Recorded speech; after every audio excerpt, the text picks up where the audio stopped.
Hello, welcome to food ഇൻഷി. ഞാൻ അവിടെ കുറച്ച് ഉലുവ ചെയ്തെടുത്ത് വെച്ചിട്ടുണ്ട്. എന്താ നന്നായി വാഷ് ചെയ്തെടുത്താണ്. ഇത് നമുക്ക് രണ്ട് വിധത്തിൽ വെക്കാം. പരിപ്പ് ഇട്ടിട്ടും വെക്കാം, ഉരുളക്കിഴങ്ങ് ഇട്ടിട്ടും വെക്കാം. ഒരു വിധം പരിപ്പ് ഇട്ടിട്ട് വെക്കാം, പിന്നെ ഒരു വിധത്തിൽ നമുക്ക് ഉരുളക്കിഴങ്ങ് ഇട്ടിട്ടും വെക്കാം. രണ്ട് വിധമാക്കിയിട്ട് വെക്കാം. ഉരുളക്കിഴങ്ങും തക്കാളിയൊക്കെ ഇട്ടിട്ട് വെക്കാം, പരിപ്പ് ഇട്ടിട്ടും വെക്കാം. അപ്പോൾ ഞാനിവിടെ പരിപ്പ് വാഷ് ചെയ്ത് കൊടുന്ന് വെച്ചിട്ടുണ്ട്. നമുക്ക് കുക്കറിലേക്ക് ഇട്ട് കൊടുക്കാം.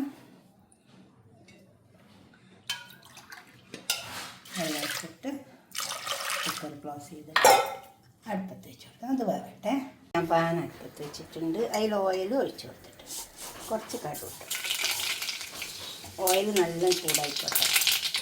അപ്പോഴാണ് കടുക് നന്നായി പൊട്ടി കിട്ടുള്ളൂ. നമുക്ക് കുറച്ച് വെള്ളം കൊടുക്കാം. ചതച്ച് വെച്ചതാണ്. കുറച്ച് ചില്ലി ഫ്ലക്സ്,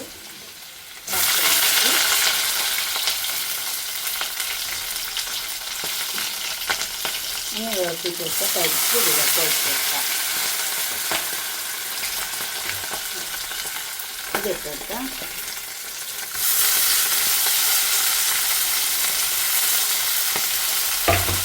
ചീരക്ക് വെക്കാം. ചീര ഒന്ന് നന്നായി ഇറക്കി വെക്കാം.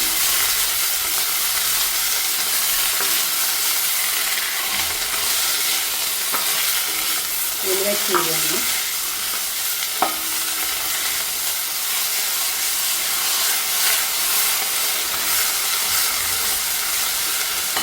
ചീരകൾ നന്നായി വാറട്ട് ഉരുളക്കിഴങ്ങും ഉലുവച്ചീരയും വെക്കാൻ വേണ്ടിയിട്ടുള്ള പാൻ എടുത്ത് വെച്ചിട്ടുണ്ട്. അതിലേക്ക് പോലെ കടുക് കൊടുക്കുക. കുറച്ച് നല്ല ചൂടായ എണ്ണയാണ്.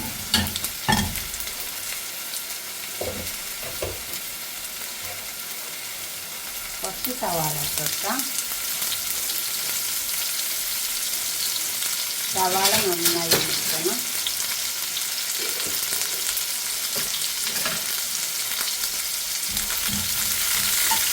സവാള മുക്കി വെക്കാം. സവാള മുക്കി വന്നിട്ടുണ്ട്. കുറച്ച് വെളുത്തുള്ളി ഇട്ട് വെക്കാം. അതുപോലെ തന്നെ പച്ചമുളക്,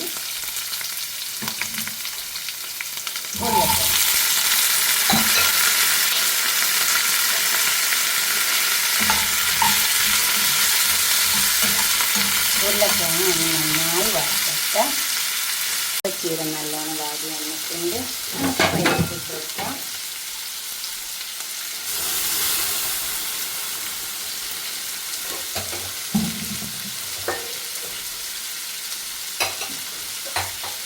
പിന്നെ ഉപ്പ് ഇട്ട് വെക്കാം.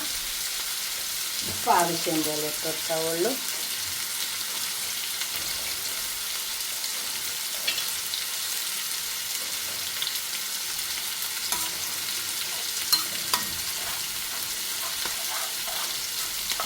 പരിപ്പ് വേവിപ്പിക്കുമ്പോൾ മഞ്ഞളിട്ട് വേവിപ്പിച്ചതാണ്.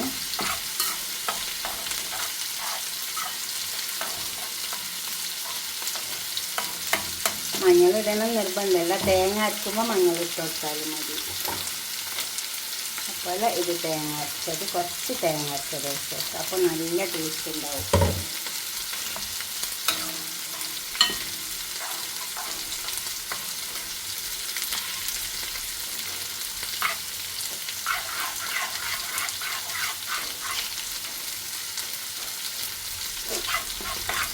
നല്ല ടേസ്റ്റുണ്ട്.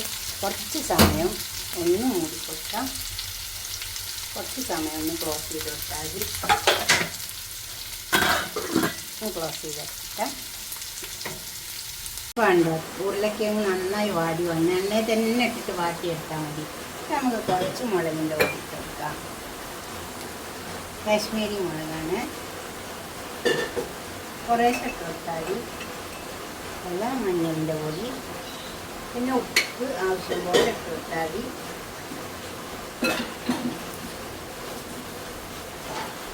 പിന്നെ നമുക്ക് ഈ തക്കാളി ഇതിലേക്ക് ഇട്ട് കൊടുക്കാം.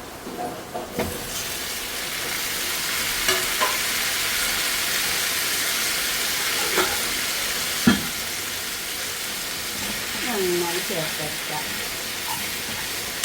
വെള്ളം വെച്ച് കൊടുക്കണ്ട. ഈ ഉരുളക്കിഴങ്ങ് എണ്ണയിൽ തന്നെ കിടന്ന് വാടിയല്ലോ. ഇനി ഈ തക്കാളി വേകുമ്പോൾ അത് ഉരുളക്കിഴങ്ങ് പിന്നെ ഒന്നും കൂടെ വേകും. തക്കാളി വരണം. വേണ്ടോ ഈ ഉരുളക്കിഴങ്ങ് തക്കാളി ഒക്കെ വെന്തു. ഈ തക്കാളി നന്നായി മൂടിയിട്ട് കൊടുത്താൽ ഉരുളക്കിഴങ്ങ് അങ്ങ് വെന്തോളൂ. ഈ വാടി ഉരുളക്കിഴങ്ങൊക്കെ ആണെങ്കിൽ വേവാൻ പ്രയാസം ഉണ്ടാവും. അപ്പോൾ കുറച്ച് വെള്ളം കുഴഞ്ഞു കൊടുക്കണം. ഫ്രഷ് ഉരുളക്കിഴങ്ങാകുമ്പോൾ നമുക്ക് വേഗം വെന്ത് കിട്ടും. വെള്ളമൊന്നും അധികം വേണ്ട. ഇതിപ്പോൾ തക്കാളി അതും കൂടി നന്നായി മൂടി വെച്ച് കൊടുത്ത് ചെറിയ തീയിൽ അപ്പോൾ നന്നായി വെന്ത് വന്നിട്ടുണ്ട്. ഇനി നമുക്ക് ഈ ഉലുവച്ചീരയിലേക്ക് ഇട്ട് കൊടുക്കാം. ഇതിൽ വെന്തിട്ടങ്ങ് ചെറുതായിക്കോളും. ഇത് പെട്ടെന്ന് പോകും. എന്നിട്ട് നന്നായി ഇറക്കി ചേർത്തെടുത്താൽ മതി. എന്നിട്ട് കുറച്ച് സമയം ഒന്ന് മൂടി വെച്ച് കൊടുത്താൽ അതങ്ങ് വെന്ത് വന്നോളൂ. ഇപ്പോൾ ഈ മഴക്കാലമായതുകൊണ്ട് ഉലുവച്ചീര ഇങ്ങനത്തെ ചീരകളൊക്കെ നല്ലോണം കിട്ടും. അപ്പോൾ ഇതൊക്കെ കഴിക്കുന്നത് നല്ലതുമാണ്. നന്നായി ഇറക്കി ചേർത്താൽ മതി. എന്നിട്ട് മൂടി വെച്ച് കൊടുക്കുക. കണ്ടോ, ഇത് എല്ലാം നന്നായി ഇളക്കി ചേർത്തെടുത്തിട്ടുണ്ട്. ഇതുപോലെ ഇളക്കി ചേർത്തെടുത്തിട്ട് അവിടെ മൂടിയിട്ട് കൊടുത്താൽ മതി. കുറച്ച് ഉപ്പിൻ്റെ കുറവുണ്ട്. ഉപ്പ് എപ്പോഴും നോക്കി നോക്കി ഇട്ട് കൊടുത്താൽ മതി. അപ്പോൾ നമുക്ക് കൂടി പോവില്ല. ഇങ്ങനെ ചേർത്തിട്ട് ഇളക്കി കൊടുത്തിട്ട് ഇത് പെട്ടെന്ന് പോകും.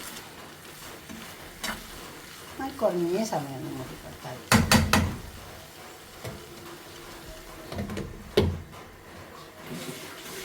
അപ്പോൾ ഇത് വെന്ത് വന്നിട്ടുണ്ട്.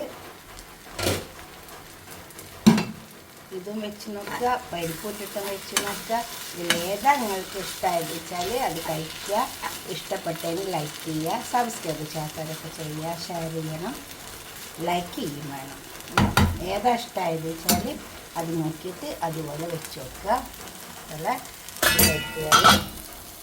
ഇതും വെന്ത് വന്നിട്ടുണ്ട്. ഇത് രണ്ടിലേതാ നിങ്ങൾക്ക് ഇഷ്ടമുള്ളത് വെച്ചാൽ ഇഷ്ടമുള്ളത് വെച്ചിട്ട് കമൻറ്റ് ചെയ്യണം. ഓക്കെ, അടുത്തൊരു വീഡിയോ ആയിട്ട് നമുക്ക് പിന്നെ കാണാം. ബൈ.